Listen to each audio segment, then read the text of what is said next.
Welcome to the fifth screencast for the FOSS Air and Weather Unit of Study. In this screencast, we will dive into Investigation 4, Looking for Change. This investigation has 3 parts and is designed to be completed in 5 sessions over the course of 2 to 3 weeks.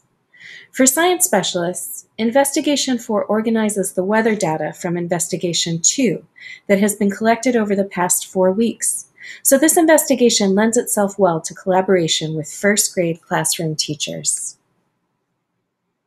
The student learning outcomes for this investigation are: organize and graph class weather data recorded for a month, record weather data throughout the year and compare seasonal weather conditions, observe the changing location of the sun during the day and connect it to the idea that the sun heats the earth during the day. Draw a description of the sun's movement over time. Observe and record nightly weather and the changing appearance of the moon. Describe, explain observations and inferences made from the investigations, orally and in writing. For example, weather conditions change over time. The pattern of the moon's appearance can be organized, compared, and predicted. The sun and moon appear to move across the sky. The SLO document can be found on the Boston Public Schools Science Department website. Check out the Air and Weather Overview screencast for more information about the BPS Science Weebly and resources available for teaching this unit of study. In Part 1, Weather Graphs, students organize and graph the class weather data that they have been recording over the past month. Then, they continue recording the weather and graphing over the course of the following month, or even longer if desired. As students analyze their data, they begin to notice patterns and change.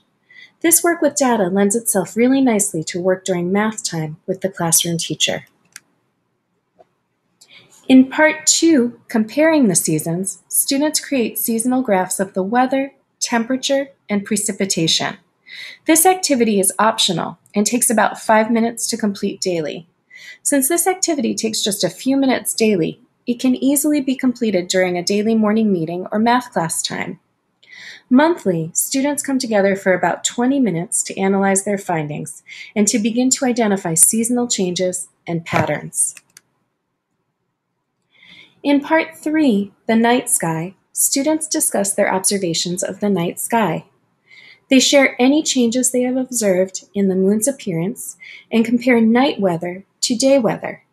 This activity includes homework, nightly observations of the moon. As a science specialist who may see her students once or twice a week, it can be a challenge to monitor this homework daily. Making the moon calendar part of morning meeting in the first grade classroom might make daily check-ins and sharing data easier. That's it for the Air and Weather Unit of Study. Your students are now young meteorologists. For more information about BPS Science, check out the BPS Science Weebly. Happy teaching!